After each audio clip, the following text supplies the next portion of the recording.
Saya sendiri kan pengen diserang, tapi nggak diserang, malah Bang Dul yang diserang. Sehingga dengan demikian ya saya nunggu. Makanya saya tadi lulus Bang Dul, Pak, sabar Bang Dul kan gitu.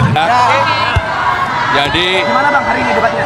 Jadi hari ini menurut saya debatnya berjalan dengan baik. Hanya memang kita berharap agar dalam debat termasuk para pendukungnya juga harus riang gembira. Jangan kemudian melakukan hal-hal yang kemudian yang tidak politik riang gembira, karena bagaimanapun kita dilihat sebagai contoh politik di nasional. Sehingga demikian saya mengapresiasi bahwa debat hari ini berjalan dengan baik. Ya. Tadi kayaknya sudah mulai lebih seru ya di debat kedua ini, sudah mulai serang, substansi dan lain sebagainya. Pak Prabowo sendiri melihatnya seperti apa? Ya, saya melihat bagian dari perbedaan cara memandang sesuatu nggak apa-apa. Saya sendiri kan pengen diserang, tapi nggak diserang, malah Bang Dul yang diserang. Sehingga dengan demikian ya saya nunggu. Makanya saya tadi lulus Bang Dul, Pak, sabar Bang Dul kan gitu. Asik saya diserang, Kamil asik.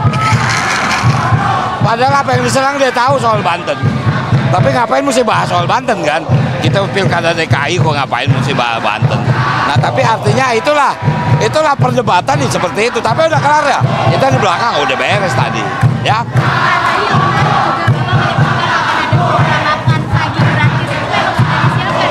Jadi ini sebenarnya sudah disiapkan sejak lama dan kami memang sengaja sampaikan di dalam sebelum debat kali ini. Sebenarnya dari seminggu yang ini saya sudah menyampaikan, dan kalau kemudian program ini diikuti yang lain saya alhamdulillah. Tapi saya sudah menyampaikan lebih dulu. Ya. Apakah ini untuk menarik hati suara terusnya sendiri? Enggak, ini kan gini, saya kebetulan dari latar belakang keluarga sederhana. Bagi saya makan pagi itu sebenarnya menjadi hal yang penting sekali bagi anak-anak ketika mereka mau berangkat sekolah. Dan Jakarta ini dananya ada, jadi pasti bisa. Ya, metodenya menggerakkan UMKM. Kalau di Jakarta pasti bisa dan sanggup lah. Jakarta kan gampang banget. Dan salah satu menunya harus nasi uduk. Kan tema debatnya berkaitan juga soal ekonomi. Mas Pram ini salah satu yang paling rajin belusukan, dialog sama masyarakat. Kira-kira apa yang hasil dari belanja masalah itu yang nanti akan dilaksanakan sebagai program kerja Mas Pram? Ya, yang pertama terutama adalah APBD kita kan sangat bergantung pada hal yang sudah sangat konvensional, yaitu dari pajak, restribusi, kemudian dari dividen. Maka saya akan menawarkan hal-hal baru yang berulang kali saya sampaikan dengan Jakarta Funding, dan saya sudah mempelajari di Undang-Undang Nomor 1 Tahun 2022, ternyata memang ada payungnya untuk itu, sehingga dengan demikian secara hukum tidak ada masalah.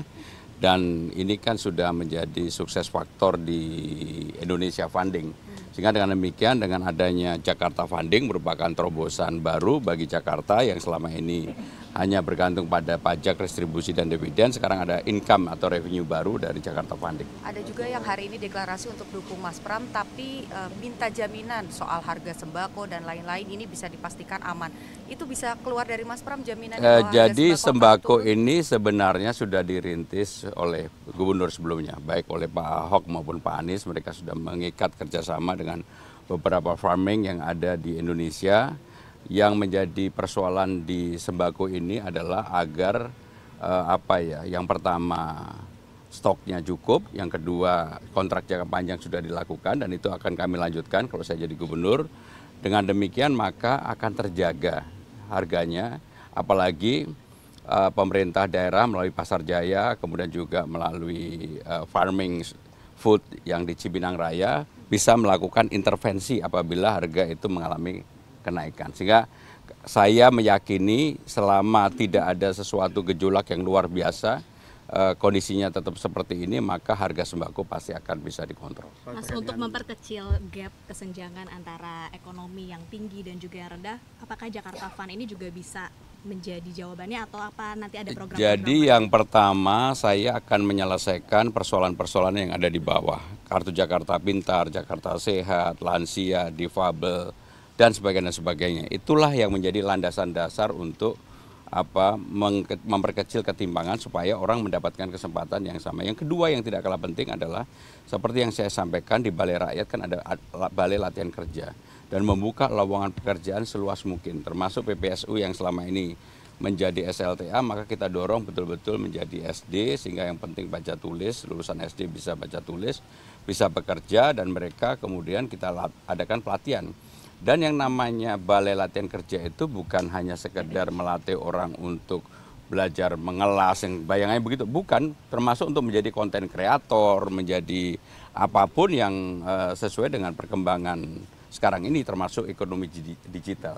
Sehingga dengan demikian itu kita lakukan sertifikasi, dan itu menjadi apa yang bisa bukan hanya bekerja di Indonesia, mempunyai kesempatan juga untuk bekerja di luar negeri. Tapi nanti visi misi kan juga menyertakan aspek pendidikan ya Pak, untuk pembangunan manusianya itu nanti akan dijabarkan dalam bentuk seperti apa? Jadi untuk pendidikan seperti yang sudah kami sampaikan, pendidikan gratis untuk negeri dan swasta. Dan untuk pendidikan gratis negeri dan swasta itu tidak menghilangkan KJP, itu yang paling penting. Dan juga KJMU, Kartu Jakarta Mahasiswa Unggul, yang sekarang ini yang menerima kurang lebih 15.000 orang, ini sebenarnya menjadi kunci bagaimana rantai kemiskinan atau kekurangan di masyarakat bawah ini bisa diperbaiki kalau kemudian anak-anaknya bisa sekolah sampai dengan perguruan tinggi, dan kemudian kalau mereka mengikuti pelatihan yang diadakan di balai kelurahan, dan kemudian juga mereka bisa bekerja lebih baik, saya yakin ini akan memotong dan meningkatkan masyarakat yang ada di bawah selama ini. Pak, di podcastnya bersama Putri Tanjung, Pak Pram bilang masih banyak tempat menyedihkan dekat-dekat istana Pak ya. Nah ini ya, saya melihat sendiri di Tanah Tinggi, di Tambora, Tanah Abang, Cideng, dan berbagai tempat yang betul-betul menyedihkan. Saya melihat sendiri ada satu rumah namanya Bu Suni, yang kebetulan saya lihat sendiri, saya berdialog langsung dengan beliaunya. Di rumah itu ada 12 orang yang tinggal, tempat tidurnya hanya ada 2. Kemudian mereka bersih bergantian sehari 3 kali, pagi, sore, dan malam. Nah, persoalan-persoalan seperti itulah yang kemudian terus terang membuat saya bersemangat sekali untuk mudah-mudahan insya Allah saya terpilih, saya ingin menyelesaikan persoalan itu yang lebih utama. Bukan kemudian menyelesaikan yang tinggi-tinggi lah. Menurut saya itu lebih urgent, lebih utama dibandingkan dengan hal-hal lain. Debat yang sekarang ini, debat yang kedua, kira-kira seseru apa yang nanti akan disajikan Mas Pram dan juga diharapkan dari lawan-lawannya? Apakah akan saling serang supaya seru? Saya terus terang pengen diserang. Jadi saya kalau diserang dengan gembira hati, karena ya urusan data dan sebagainya kalau ditanya mungkin karena 10 tahun saya mengerjakan ini, jadi saya mungkin lebih siap untuk itu. Saya malah pengen diserang untuk itu, termasuk berbagai aspek yang mungkin di luar dugaan saya, yang mungkin juga saya nggak tahu, nggak apa-apa juga kan gitu. Karena beberapa pihak merasa debat pertama kemarin ini nggak greget dibandingkan pilkada sebelumnya, kemudian juga temanya ini terlalu meluas kemana-mana gitu, mungkin ada harapan untuk pelaksanaan. Yang jelas kalau saya pribadi mau seru atau nggak seru, ukurannya bukan di situ. Tetapi saya lebih pengen bahwa debat tetap harus riang gembira, berbeda juga nggak apa-apa, nggak perlu kemudian seperti yang periode yang lalu ada polarisasi. Bagi saya biasa-biasa aja. Saya jujur ya, dalam debat ini saya tidak mempersiapkan terlalu berlebihan, karena saya merasa bahwa lawan debat saya ini diri saya sendiri. Benar-benar diri saya sendiri. Karena lebih pede karena hasil survei juga mulai nyalip ya Mas ya? Ya apapun, kalau survei itu saya hanya bilang alhamdulillah. Kan teman-teman banyak yang mengikuti saya, mungkin di awal tanggal 28 Agustus ketika mendaftar nggak banyak orang tahu. Tapi kan saya memang biasa bekerja keras. Bahkan untuk berbagai hal saya memang bekerja keras dulu itu. Jadi akan unggul juga di debat seperti hasil surveinya? Bismillah. Bismillah. Oke. Pak, kalau soal undecided votersnya nih Pak, ini kan masih tinggi, biasa hasil debat ini kan ada tren penurunan. Ya ini kan sudah menjadi debat yang kedua, dan coblosan kurang 1 bulan penuh. Karena 27 November akan coblosan. Sehingga dengan demikian waktunya betul-betul 1 bulan, dan ini mulai mengerucut, dan kalau dilihat dari hampir semua survei undecided voternya kan 14%. Dan kalau dilihat secara proporsional memang ini bisa naik bisa turun. Tetapi saya meyakini bahwa kelompok rasional, terutama kelompok-kelompok yang kemarin belum terakomodasi, pasti sekarang melihat siapa yang dianggap bisa meneruskan gagasan atau ide-ide dari gubernur-gubernur sebelumnya.